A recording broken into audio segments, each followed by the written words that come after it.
Hello friends, आज हम start करेंगे डॉट नेट के थ्रू एक वेबसाइट या वेब एप्लीकेशन कैसे बनाया जाता है। बट इस चीज़ पर बात करने से पहले हम ये बात करेंगे कि एक वेब एप्लीकेशन, एक वेबसाइट होता क्या है। ओके, आप में से बहुत लोगों ने देखा होगा, जैसे ही आप कंप्यूटर ऑन करते हैं आपके सामने ब्राउज़र आते हैं। ब्राउज़र जब हम बोलें तो इंटरनेट एक्सप्लोरर हो गया, फायरफॉक्स हो गया, क्रोम हो गया, ये सारे डिफरेंट डिफरेंट कंपनीज़ के ब्राउज़र हैं। ब्राउज़र काम क्या करता है, जैसे आप लोगों ने देखा होगा, कोई क्रोम पे फेसबुक ओपन करके अपने दोस्तों के साथ आप चैट कर सकते हैं। आप किसी भी शॉपिंग वेबसाइट से आप सामान कुछ खरीद सकते हैं। आप ऑनलाइन टिकट बुक कर सकते हैं। सो ये सब होता कैसे है? ओके, आप अपने ब्राउज़र पे ये वेब एप्लीकेशन एक्सेस करते हैं। ओके, और इन वेब एप्लीकेशंस के थ्रू आप अपना मनचाहा काम कर सकते हैं। जैसे कि आपने आज देखा होगा, आजकल की दुनिया सिर्फ एक कमरे में सिमट के रह गई है।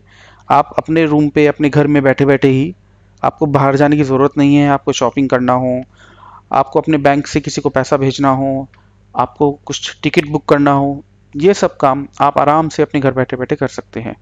बट कभी आपने सोचा कैसे? ये सब होता है एक वेबसाइट वेब एप्लीकेशन के थ्रू। फेसबुक क्या है? एक वेबसाइट वेब एप्लीकेशन। आपकी बैंक को जो आप एक्सेस करते हैं ब्राउज़र से, वो क्या है? This is a web application. आप टिकट बुक करते हैं रेलवे के, फ्लाइट के, वो क्या है? These are all web applications. Okay, but सबसे पहला सवाल ये आना चाहिए कि ये एक्चुअली काम कैसे करता है। ऐसा कैसे हो गया कि आपने ब्राउज़र खोला, www.google.com लिखा और आपके पेज, आपके कंप्यूटर पर google.com एकदम से आना स्टार्ट हो गया? ये होता कैसे एक्चुअली? तो आपके कंप्यूटर पर google.com जैसे ही आपने ओपन किया, ये आना कैसे स्टार्ट हो गया? ऐसी क्या चीज़ है कि google.com आपके सिस्टम पर दिखने लग गया एकदम से?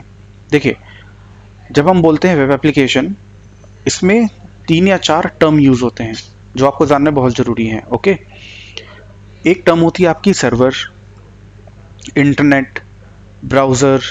ओके, ये 2-3 टर्म हैं जिनसे आपको जानना बहुत ज़रूरी है। ओके, सो हम बोलते हैं कि आप लोगों ने सुना होगा कि मेरी वेबसाइट वहाँ पर होस्ट है, या किसी की वेबसाइट वहाँ पर होस्ट है। इसका मतलब क्या हुआ? सर्वर पर होस्ट है, इसका मतलब क्या हुआ एक्चुअली? सो सर्वर पर होस्ट करना वेबसाइट इज़ नथिंग बटा जो वेबसाइट जिसने बनाई है, जिसने लॉजिक लिखा है, किसी भी वेबसाइट का आप एग्जांपल ले लीजिए, जिसने भी लॉजिक लिखा है वो उसको कहीं होस्ट करता है। ओके, जब हम बोलते हैं सर्वर, सर्वर क्या चीज़ है? सर्वर कुछ नहीं है, कंप्यूटर ही है जिसकी जिसकी कॉन्फ़िगरेशन आपके जो डेस्कटॉप, आपका जो कंप्यूटर आप पर्सनल यूज़ करते हैं उससे अच्छा होता है। क्योंकि आप सोचेंगे कि ऐसा क्यों होता है, अच्छा क्यों होता है? अब आप सोचिए, आपका डेस्कटॉप पे आप google.com लिखा, वो आपके मशीन पे दिखाई देना स्टार्ट हो गया, आपके कंप्यूटर पे। सोचिए, अब दुनिया में हज़ारों करोड़ों लोग हैं जो google.com एक साथ एक्सेस कर रहे हैं। ओके, सो सबको सेम चीज़ मिले, सबके पास google.com ओपन हो, उसके लिए सर्वर की जो कॉन्फ़िगरेशन, जो उसकी रैम या आपके लिए जो उसकी हार्ड डिस्क होती है, जो प्रोसेसर्स होते हैं, वो काफ़ी ज़्यादा पावरफुल होते हैं, so that they can serve the people in a parallel way. वो एक साथ कई लोगों को सर्व कर पाए। इसके अलावा ऐसा नहीं है सिर्फ एक ही सर्वर होता है। किसी किसी जो जो वेबसाइट्स बहुत ज़्यादा बड़े होते हैं, जैसे google.com हो गया, बड़ी सारी वेबसाइट्स हैं ऐसी जिनके मल्टीपल सर्वर्स भी होते हैं। ओके, सो अभी आपके लिए जान लीजिए कि जहाँ पर वेबसाइट होस्ट होती है, जहाँ पर वेबसाइट का कोड पड़ा होता है, उसको हम बोलते हैं सर्वर। इसके बाद उस सर्वर से वेबसाइट आपके कंप्यूटर पर आती कैसे है? वो थ्रू आती है इंटरनेट। ओके, सो किसी भी वेब एप्लीकेशन को, किसी भी वेबसाइट को चलाने के लिए आपको किस चीज़ की ज़रूरत है? आपको इंटरनेट की ज़रूरत है।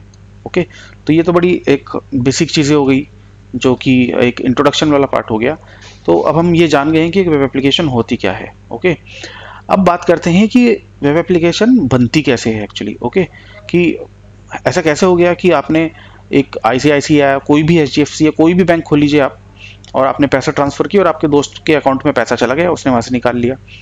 तो ऐसा कैसे हो गया? किसी ने एक वेब एप्लीकेशन लिखा है, ICICI बैंक या HDFC बैंक या कोई भी बैंक ले लीजिए, उन्होंने एक वेब एप्लीकेशन लिखा है जो कि वो अपने कस्टमर्स को देते हैं। जो कस्टमर्स के पास टाइम नहीं है बैंक जाने का, या किसी और भी वजह से वो बैंक नहीं जाना चाहते, तो आराम से अपना internet user name and password के थ्रू वो वेब एप्लीकेशन, वेबसाइट यूज़ कर सकते हैं और वो सब काम कर सकते हैं जो कि बैंक जाके भी आप कर सकते हैं। बट आप सोचिए कि आप बैंक जाएंगे आएंगे, उसमें कितना एक एफर्ट वेस्ट होता है, राइट। सो आप वो सब काम आराम से अपने घर बैठे बैठे कर सकते हैं। सो किसी ने वो लॉजिक लिखा होगा, तो वो लॉजिक लिखते कैसे हैं एक्चुअली, ओके। सो वो लॉजिक लिखते कैसे हैं और किस किस टेक्नोलॉजी में लिख सकते हैं, वो आज हम सीखेंगे एक्चुअली, ओके। सो देखिए, बड़ी सारी टेक्नोलॉजी हैं जिनमें आके आप एक वेबसाइट या वेब एप्लीकेशन बना सकते हैं। अगर मैं बात करूं कि सबसे ज़्यादा पॉपुलर कौन सी टेक्नोलॉजी है जिनमें आप एक वेबसाइट या वेब एप्लीकेशन बना सकते हो, तो अगर मैं पॉपुलर की बात करूं तो आपके .NET हो गया, आपका जावा हो गया, PHP हो गया, पर्ल हो गए, ये एक तरह से मोस्ट पॉपुलर टेक्नोलॉजीज़ हैं जिनमें कि आप एक वेबसाइट या वेब एप्लीकेशन बना सकते हैं। ऐसा नहीं है कि सिर्फ यही एक टेक्नोलॉजी है जो मैंने आपको अभी नाम बताया कि जिनमें आप बना सकते हो, बहुत सारी और भी टेक्नोलॉजी हैं जिसमें लोग एक अपना वेब एप्लीकेशन बना सकते हैं, ओके। बट हम सबसे, क्योंकि आज हमारा मेन मकसद है .NET के थ्रू एक वेबसाइट बनाना, तो हम वो ही सीखेंगे, ओके। तो जब आप बात करते हैं कि .NET के through website banana, what is .NET actually, सबसे पहले सीखेंगे कि लोग बोलते हैं .NET what is .NET actually. .NET कुछ नहीं है, एक फ्रेमवर्क है, ओके, जो माइक्रोसॉफ्ट ने दिया है अपने डेवलपर्स को, जो लोग डेवलप करते हैं माइक्रोसॉफ्ट की वेबसाइट्स, या नॉट माइक्रोसॉफ्ट की वेबसाइट एग्जैक्टली, जो माइक्रोसॉफ्ट की टेक्नोलॉजी यूज करके वेबसाइट डेवलप करते हैं, ओके। जब हम बोलते हैं कि .NET is nothing but A framework actually. हाँ, फ्रेमवर्क हम बात करते हैं, फ्रेमवर्क क्या होता है एक्चुअली। सो फ्रेमवर्क कुछ नहीं है, फ्रेमवर्क आप समझ लीजिए कलेक्शन है क्लासेस का। आप बोलेंगे कलेक्शन ऑफ क्लासेस क्या होता है? कलेक्शन ऑफ क्लासेस मीन्स आपको कोई भी वेब एप्लीकेशन या वेबसाइट बनाना है, आपको शुरू से शुरू करने की ज़रूरत नहीं है, कुछ काम आपको माइक्रोसॉफ्ट ने करके दिया है, ओके। सो आप उस चीज़ को यूज़ कर सकते हैं और उसके ऊपर आप अपना लॉजिक लिख सकते हैं, सो दैट आपका काम जो पहले शायद 5 से 6 महीने में होता, अब आप उसको आराम से 10, 15, 20 दिन में आराम से कर सकते हैं। तो सोचिए, अगर आपको शुरू से सब चीज़ें बनानी पड़ जाएं और आपके पास कोई फ्रेमवर्क ना हो, तो आपको छोटा सा एक वेबसाइट या कुछ भी बनाने में बहुत टाइम लगता है। But just to save the time, Microsoft ने ऑलरेडी कुछ क्लासेस बना के दी हुई हैं, जो इनके यूज़ करके आप अपना लॉजिक उनके ऊपर लिख के आप अपना वेबसाइट या एक वेब एप्लीकेशन बना सकते हैं, ओके। ओके, दूसरी बात, अब आप बोलेंगे कि क्या एक सिर्फ वेब एप्लीकेशन ही एक ऐसी एप्लीकेशन है जो कि पूरे IT वर्ल्ड में चलती है? मैं बोलूँगा नहीं। आपने देखा होगा डेस्कटॉप एप्लीकेशन। अब हम बोलेंगे डेस्कटॉप एप्लीकेशन क्या होता है? जैसे ही आप अपने ऑपरेटिंग सिस्टम पे आते हैं, आप कंप्यूटर ऑन करते हैं, आप कैलकुलेटर, आपने कैलकुलेटर देखा होगा, कुछ भी कैलकुलेशन करने के लिए आप एक कैलकुलेटर यूज़ करते हैं। तो आपको क्या लगता है कैलकुलेटर वेब एप्लीकेशन है? नहीं, कैलकुलेटर वेब एप्लीकेशन नहीं है, कैलकुलेटर एक विंडोज़ एप्लीकेशन है, एक डेस्कटॉप एप्लीकेशन है, ओके। सो क्या कैलकुलेटर भी कहीं पर होस्ट है? जैसे कि अब हमने अभी एग्जांपल दिया था, वेब एप्लीकेशन भी कहीं होस्ट है? हम बोलेंगे नहीं, कैलकुलेटर कहीं होस्ट नहीं है, ये सिर्फ और सिर्फ आपके सिस्टम पर, आपकी मशीन पर ही इंस्टॉल है एक्चुअली, ओके। सो अब आप सोचिए कि अगर मेरे ऑफिस में, मेरे पास एक ऑफिस है जिसमें 100 लोगों को एक ही चीज़ की ज़रूरत है, तो आप क्या बनाएंगे? वेब एप्लीकेशन बनाएंगे, डेस्कटॉप एप्लीकेशन बनाएंगे? ऑब्वियसली मैं एक वेब एप्लीकेशन बनाऊंगा, क्योंकि अगर मैं सबको डेस्कटॉप एप्लीकेशन, विंडोज़ एप्लीकेशन दूंगा, तो सब लोगों को अपने अलग अलग मशीन पर जाकर उसको इंस्टॉल करना पड़ेगा।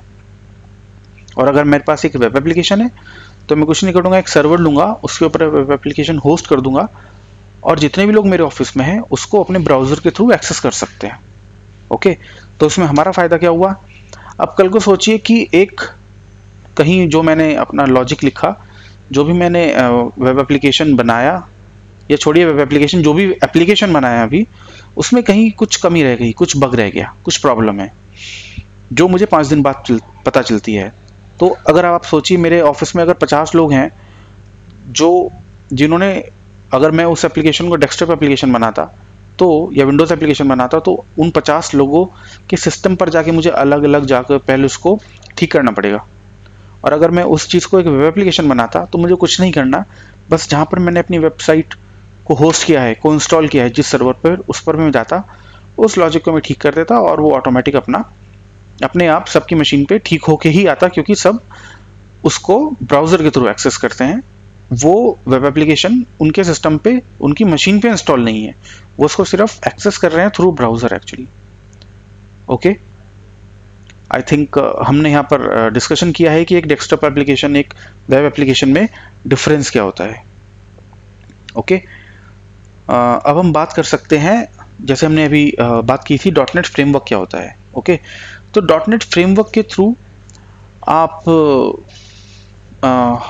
विंडोज़ एप्लीकेशन भी बना सकते हैं डेस्कटॉप मीन्स, और वेब एप्लीकेशन भी बना सकते हैं। एक बड़ा फ़ायदा और है जब हम बात करते हैं कि डेस्कटॉप और वेब की जब हम बात करते हैं, आप सोचिए कि डिफरेंट ऑपरेटिंग सिस्टम होते हैं, लाइनक्स भी होता है, विंडोज़ होता है, उबंटू होता है, बड़े सारे ऑपरेटिंग सिस्टम है। ओके, अब आप सोचिए अगर आप डेस्कटॉप एप्लीकेशन बनाने बैठ गए तो प्लेटफॉर्म डिपेंडेंसी जिसको बोलते हैं, कि क्या कभी आपने सोचा है कि जो कैलकुलेटर आप माइक्रोसॉफ्ट विंडोज़ पे यूज़ करते हैं वो उबंटू या लाइनक्स पे अलग क्यों आता है, जबकि फेसबुक दोनों जगह सेम आता है।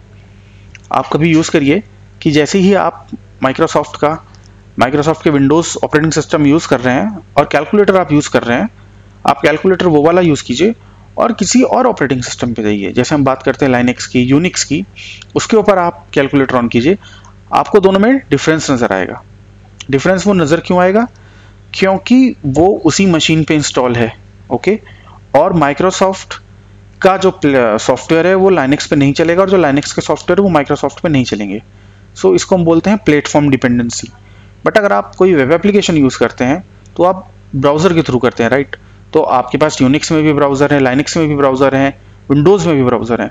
आपको सिर्फ ब्राउज़र खोलना है और बस टाइप करना है facebook.com, google.com, और आपके सामने वेबसाइट या वेब एप्लीकेशन आ जाएंगे। आपको कुछ अलग से उसके लिए नहीं करना है। तो ये एक हमारा एफर्ट होता है जो हमारा बच जाता है एक्चुअली।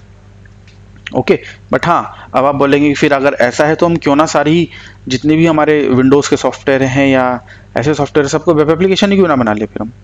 अब आप सोचिए, देखिए हर चीज़ का फ़ायदा और नुकसान होता है। ओके, अगर आप बोलेंगे कि हर चीज़ को हम वेबसाइट ही बना दें, तो आप सोचिए अगर आप कहीं ट्रैवल कर रहे हैं, बाहर जा रहे हैं, जहाँ पर आपके पास इंटरनेट कनेक्शन नहीं है।